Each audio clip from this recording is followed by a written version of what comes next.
America और NATO देशों का आकलन यह है कि रूस अब किसी भी वक्त, अगले चंद हफ्तों में नहीं, अगले चंद दिनों में यूक्रेन पर हमला करने वाला है। इसीलिए अमेरिका, इंग्लैंड, इजराइल, नेटो के अधिकारी समेत कई राजनयिक और दूतावासों ने कीव से अपने अधिकारियों को हटा लिया है। या तो वो लेविव और सुरक्षित इलाकों में पोलैंड के बॉर्डर के पास चले गए हैं या फिर ब्रसल्स अब पहुंच गए हैं। भारत ने भी यूक्रेन में पढ़ रहे भारतीय छात्र छात्राओं से कुछ समय के लिए सुरक्षित भारत लौट आने के लिए कहा है और इसके लिए 22, 24 और 26 फरवरी को एयर इंडिया विशेष विमान उड़ा रहा है। जरूरत पड़ने पर चार्टर्ड फ्लाइट्स और एयर ब्रिज की स्थापना भी की जाएगी।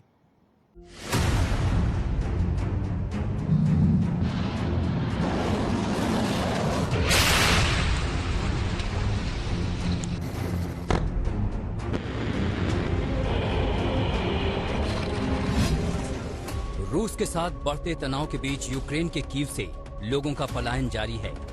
अमेरिकी खुफिया एजेंसी पहले ही चेतावनी दे चुकी है कि रूस की रणनीति सबसे पहले कीव पर हमला करने की है। इस वजह से कीव से लोग पलायन कर रहे हैं।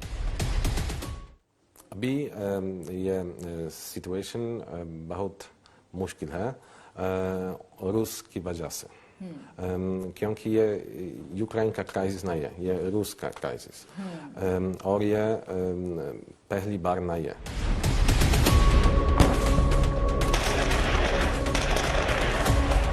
रूस और यूक्रेन के बीच तनाव खतरनाक स्तर पर है, तभी भारत ने अपने लोगों को वहां से निकालने की एडवाइजरी जारी कर चुका है।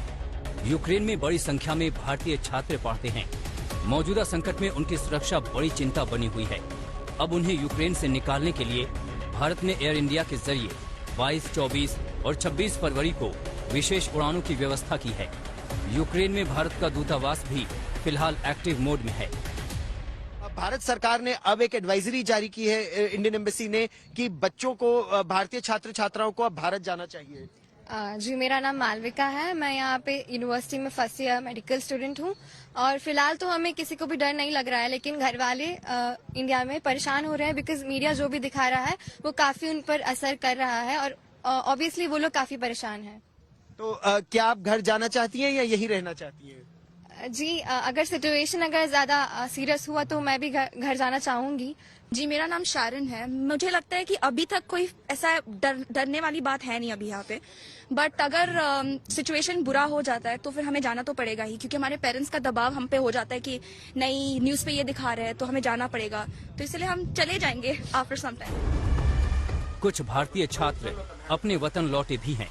उन्हीं में से एक हैं वडोदरा की आस्था सिन्हा, जो पिछले दिसंबर में ही मेडिकल की पढ़ाई करने यूक्रेन गई थी, लेकिन हालात बिगड़े तो वो वापस चली आईं।